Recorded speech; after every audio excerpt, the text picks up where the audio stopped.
So have you guys ever wondered what that word process, system, actually means, right? We hear a lot of successful day traders all over the internet talk about process, developing a process, sticking to the system, right? And, it sounds so good, but for the longest time, I didn't actually know what it meant or how to practice it. So today in this video, I want to break down what the process is, what the system is, and how to actually implement it, and why it's so important to follow these principles to obtain the results you're trying to gain, right? So basically, in a nutshell, for the longest time, right? Well, I can only speak on what's happened to me, right? So in my past, right, in the beginning, I started as a day trader, right? And I would just show up to the market and I would use very simple indicators like the RSI, the MACD.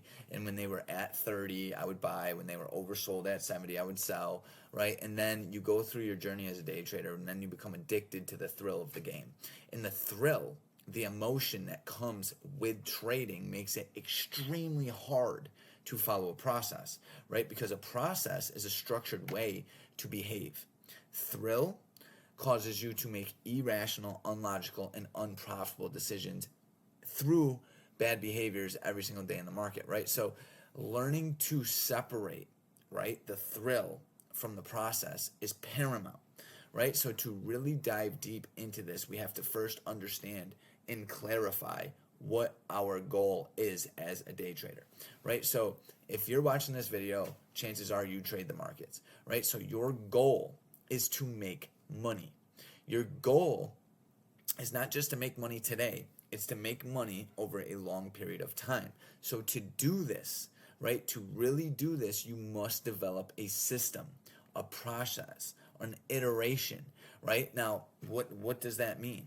You must have a simple set of criteria that's easy to see, right? That's easy to understand, right? That causes you to act on a subconscious level effortlessly, right? Almost like tying your shoes, right? Where you see that they're untied, you then tie your laces, right? It's the same exact thing in the market. You must develop a process that when you see, you act. It can't be any more significant than tomorrow's trade, right? It can't be any more less significant than yesterday's trade, right? When you see your criteria, you must act.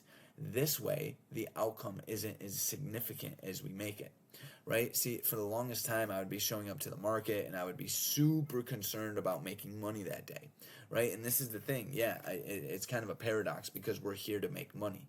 But until you let go of that super attached, super desired outcome of making money, you're not going to be able to trade your process properly, right? So once again, this brings me back to the process, the system, the iteration must be extremely easy to follow, right? So today in this lesson, I want to break down what my process is, what my system is, and what I look for to put on the trade, right? Now, does this process guarantee 100% winners every single time? Absolutely not. That's not even my goal, right? My goal is to become the trader that can execute his process flawlessly. And then the money is a byproduct of executing flawlessly, right? Read Mark Douglas, The Disciplined Trader. Read Trading in the Zone. Listen to any trader that has obtained the results you want to obtain. And what they'll tell you is developing a process is critical, right? So once again, right, what is a process, right? So a process is a system of in visual criteria that I can see, right? It's a visual, which causes me to put on a trade, right? So a great way to develop a process is with moving averages, right? Because moving averages are literally an indication of price, right? They measure price, they measure the strength of price, they measure the strength of the trend, and they tell you, right, which way the market's currently heading. This will then give you, right, an understanding of, hey, listen, we're in a downtrend, I want to short the market, right? So for the longest time, when I struggled deeply as a day trader, I was constantly trying to play reversals. Now, reversals are a great way to make money, but it's not the only way, and it's not going to happen every single time, because what a reversal implies is that the market's going to shift.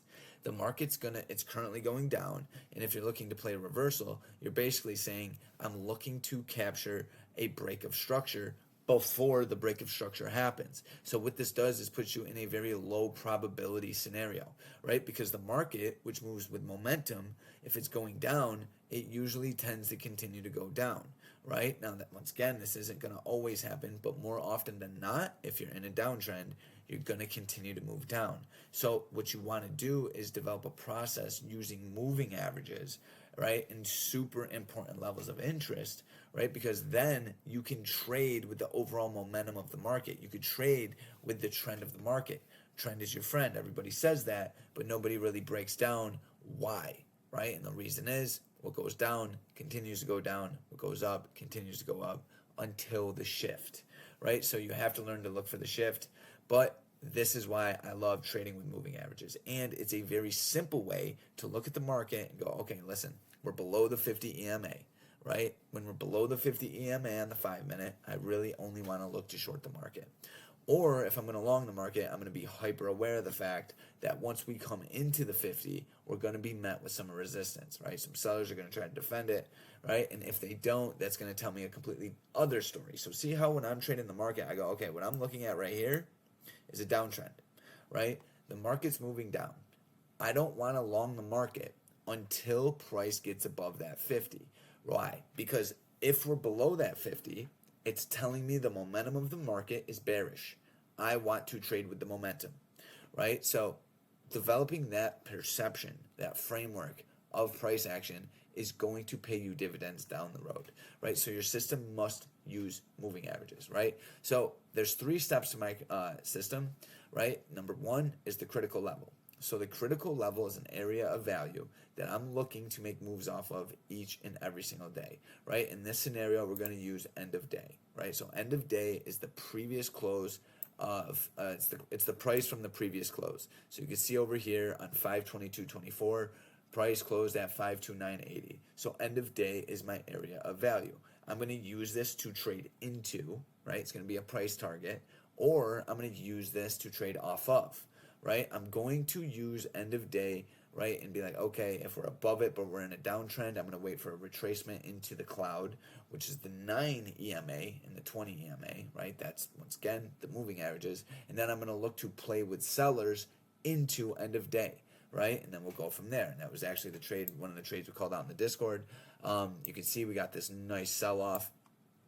Price came into end of day, right, where the volume then came in very hot, and then price rips up to the cloud. We short the market, right back down to end of day, comes back up into the cloud, where we then add to the trade. Stop is going to be above the candle, right? This candle right here at 531, and then price rips down below end of day. We take profits. Cool, right? So see what I'm doing here. I'm using the critical level, and I'm using the moving averages to put on a higher probability setup, trading with the momentum of the market. This is very important, right? So once again, that's my criteria, moving averages, critical level, right? So now notice here, right? So we first captured this trade, and then price started to do its thing. It came back into the cloud. I really didn't want to short the market due to the fact we were very extended from the 50 EMA, right? Once again, you have to develop a relationship with these moving averages and start to understand what extended looks like, what order looks like, what disorder looks like, right? Find out what a trend that's healthy looks like. Find out what an unhealthy trend looks like, right? And to do this takes a lot of time. It takes a lot of work, right? You have to log a lot of trades, right? But this is the game we chose. And it's the only way to get familiar with the process, right? So let's bring it back to my process. What's my process? Price comes into an area of value, or it's respecting some moving averages. Those are going to give me the understanding I need of the market to put on a trade. Notice here, right? Price comes into the cloud. I don't want to make a long play just yet because the cloud is still red. The moving averages haven't crossed. So nothing has told me that the conditions have changed. And I'm not saying that if you long this, that would have been a bad trade. I'm not saying that. I'm just saying that's not my process. I've developed a process that works for me. This is what you need to do. You need to figure out what your criteria is. You need to figure out what it is you need to see to put on a trade in live time. I don't want to long it to the 50. I want to be patient. I want to see how price looks when it reacts to the 50. Notice here, the double retest of the 50, and then we get very strong selling out of the 50. Cool. Then we rip all the way down to end of day. Cool. Now comes our second trade. look at how price falls below end of day. So first I want to show you, right? Because the market's all about patterns and comparing. Notice here when price came into end of day, buyers showed up very strong. Okay, cool. Now notice here when price came into end of day, sellers came in very strong, but buyers held it. All right, buyers showed strength, giving it that false breakout back above end of day. Cool. Now notice here, and notice what the cloud looks like both times. Very extended. The 9 and the 20 are very far away from price. Both times price came into end of day, except for the third time, right? Look at the third time price came into end of day here. Cloud was a little bit closer. And notice the relationship with the 9D EMA. Price is hugging it very closely. These are things I look for, right? If we're extended, right, like look at here, super extended from the 9D EMA when price action came down the first time. Every time you're extended, 9 times out of 10 you're going to get a pullback, right? So learn to see what that looks like. Then right here we weren't extended from the 9, but we were extended from the cloud. Extension means pullback. Now on the third time we come down below end of day, we're hugging the 9 and we're not super extended from the cloud. This is where I want to take the market short with a target of 5276, right? Which is previous day low from the previous day. So critical level, end of day to critical level. Notice we come into the cloud, take the market short. Our stop is going to be outside of the cloud, right? So once again, we're risking here 35 cents to make a potential, what is that, $2 move, $2.20 move. Risk reward. Are multiple. What are you willing to risk? What are you willing to make? Right? So once again, let's run through the process one more time. Process is going to be identify a critical level, right? These are going to be your entries, your exits, your targets, your stop outs, right? And then identify price ripping into the moving averages in trading with them, right? Number 3, manage your risk. Follow price all the way down until you break the moving average or until you break the cloud, right? So a great way to do that is on the 5-minute, 2 minutes even better. I mean, look at this, guys. Fall right below end of day, come into that cloud, which is, again, the 9 EMA and the 20 EMA. Hope you guys enjoyed this lesson, right? Guys, if anybody wants to get involved with our Discord, hit the links below, right? I'm offering lifer access to anybody that purchases Trader Bootcamp, Market Philosophy. Those are both our online courses. Or if you want to pay monthly, that's completely fine. But more importantly, if you like this video, make sure you hit a like, subscribe for more content. I will see you in the next.